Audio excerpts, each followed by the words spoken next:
अपने हम अपने इमोशंस को कैसे कंट्रोल कर सकते हैं? मेन जैसे हम कोई भी काम करते थे उसमें जो नेगेटिव थॉट्स हैं वो पहले आते हैं। ये मेजॉरिटी क्वेश्चंस मेरे से 11th-12th के बच्चे काफ़ी बार पूछ चुके हैं कि मैम जैसे हम कोई भी काम करते हैं, लाइक हम एग्ज़ाम्स की प्रिपरेशंस कर रहे हैं या फिर हम कोई भी रिवीजन पॉइंट्स बना रहे हैं, तो उसमें पहले हमारे माइंड में सिर्फ नेगेटिव थॉट्स चलते हैं। लाइक देखा जाए तो negative and the positive thoughts का दोनों का आना कंपलसरी है। जब तक ये दोनों थॉट्स नहीं आएंगे तो आप कोई भी काम करने के जो बारे में सोच रहे हैं वो हो भी नहीं पाएगा। 1%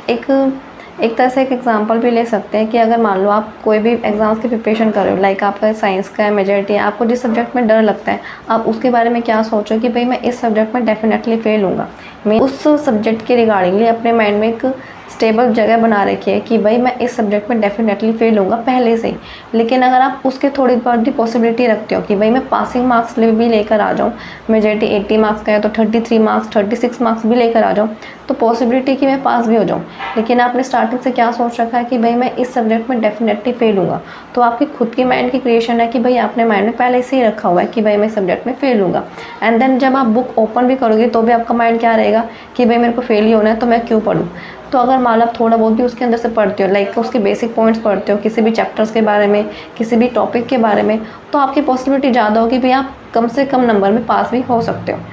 लेकिन कुछ ऐसे स्टूडेंट्स भी होते हैं जो मतलब कुछ भी बातें वगैरह शेयर करना चाहते हैं लाइक अपने पेरेंट्स से, एंड देन कुछ ऐसे भी होते हैं जिनको कोर्सेज़ में लेके काफ़ी ज़्यादा ये रहती है कि भाई मैं क्या कोर्स करूँगा आफ्टर द 12th, या फिर मेरे को क्या कोर्स करना चाहिए। क्योंकि कुछ पेरेंट्स का ये भी मानना होता है, लाइक कुछ ऐसे स्टूडेंट्स बोलते हैं कि भाई हमारे पेरेंट्स ऐसे बोल रहे हैं कि ये वाला कोर्स करो, ये वाला कोर्स करो। मेजॉरिटी ठीक है, अगर आपके पेरेंट्स बोल रहे हैं कि भाई ये वाला काम करो तो एक बार उनके भी आउटपुट लेके देखो, एंड देन अपने भी आउटपुट बताओ उस प्रोजेक्ट के बारे में, उस कोर्स के बारे में कि भाई मेरे इन द फर्दर के लिए जो ये काम है, ये कोर्स है, ये बेनिफिशियल है या नहीं है। मैं ये नहीं कह रही कि भाई अपने पेरेंट्स से बिल्कुल अगेंस्ट हो जाओ कि भाई हम तो यही करेंगे यही करेंगे। माना कि ठीक है वो बोल रहे हैं, लेकिन वो कब बोल रहे हैं कि वो पेरेंट्स है वो अपनी जगह पे आपको रख के देख रहे हैं कि भाई ये इनके लिए बेनिफिट है या नहीं है। बेनिफिट इन द सेंस कुछ नहीं होता, अगर आप कुछ भी काम अपने आप से करोगे, उसके लिए कुछ भी बड़ा करोगे तो आपको बड़ा ही अचीवमेंट होगा।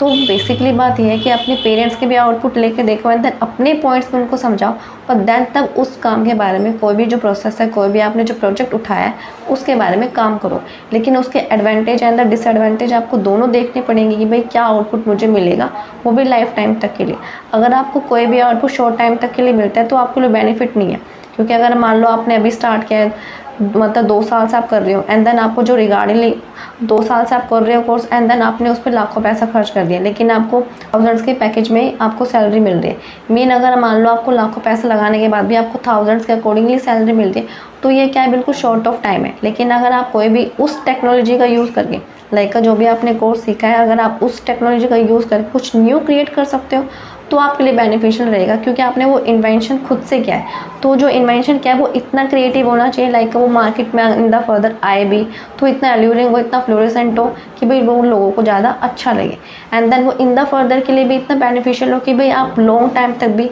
उसका यूज़ कर सकते हो, मीन आगे आने वाली जनरेशन तक भी वो उसका यूज़ कर सकते हैं। तो काम को इस तरह से लेके चलना है। एंड देन बात ये आती है, अगर मान लो अपने पेरेंट्स के अगेंस्ट बिल्कुल ही लड़ाई कर रहे हो, एंड देन उसके बारे में बोल रहे हो कि नहीं भाई मेरे को ये नहीं करना है, ये नहीं करना है, पेरेंट्स भी वहाँ से प्रेशर डाल रहे हैं कि भाई मुझे यही करवाना है, यही करवाना है, यही नहीं करना, तो देन अपने पॉइंट्स भी रखो एंड अपने पेरेंट्स के भी पॉइंट्स रखो और दोनों पॉइंट्स पे डिस्कस करो। आपका जो टॉपिक है वो भी उनको बताओ, एंड देन जो पेरेंट्स का टॉपिक है वो भी सामने रखो कि दोनों में से ज़्यादा आपके लिए बेनिफिट कौन सा है। एंड आपको विदाउट एनी स्ट्रगल कोई भी ऐसा काम नहीं जो आप नहीं कर सकते। स्ट्रगल हर चीज़ में आएगा, लेकिन ज़्यादा से ज़्यादा स्ट्रगल इन द सेंस ये नहीं कि आप पूरे रगड़ के मतलब गधे की तरह काम कर रहे हो। लाइक का काम ऐसे करो कि भाई एक तरह से आपको भी कुछ ना कुछ हैंड ओवर मिले, एंड देन उससे भी आपका इन द फर्दर में कोई ना कोई बेनिफिट हो।